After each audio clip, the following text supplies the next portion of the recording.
In an interesting turn of events, a Tiananmen Square protester from 1989, the famous incident, has been found hanged in a hospital. Officials have suggested that Wangyang, one of the famous dissidents from the 1989 incident, committed suicide by hanging himself. However, his family seems to disagree and say that he has shown no signs of suicidal thoughts or suicidal urges in the past. The body was found Wednesday in Wangyang City, where he had been in the hospital. Now, some have rightfully questioned whether or not he actually had the physical capability of carrying out his own suicide. They pointed out the fact that he was virtually blind and deaf and unable to walk properly from his years of mistreatment in prison.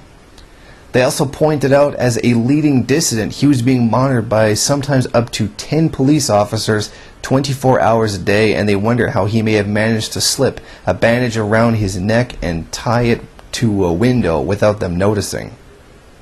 Now, often in cases like this, the family and the people who know the person who died say that they didn't see this coming, and it has been a shock. And there have been many people who have committed suicide whose families said they had no inclination that things were actually like this. However, he has suffered a very traumatic life, being an enemy of the Chinese state. So it's not unreasonable to think at some point he finally did break and did hang himself. After all, you did see that his health was not very well.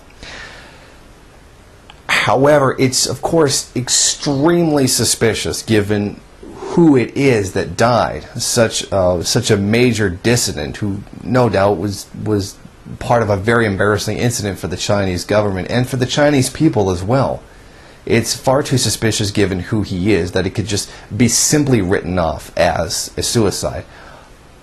Of course, an investigation would be absolutely necessary into determining exactly who it was, whether he hung himself or he was in fact actually murdered. Not many people are actually coming out and saying that he was murdered, but a lot of people are very deeply implying it, and some people have been saying it. Now, by people, I mean people in the media, not people in the public. That's what I mean by that. However, I find it that wouldn't be very useful to actually have him killed after all this time. I mean, after all, he was not a notable force for anti-China, movements and for dissident speakers. I mean, he was a symbol, yes, but his actual day-to-day relevance was actually not very high anymore.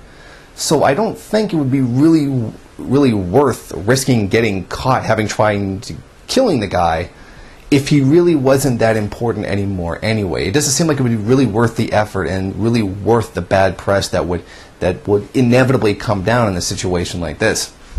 Right now, I'm not sure whether he was murdered or he actually did commit suicide.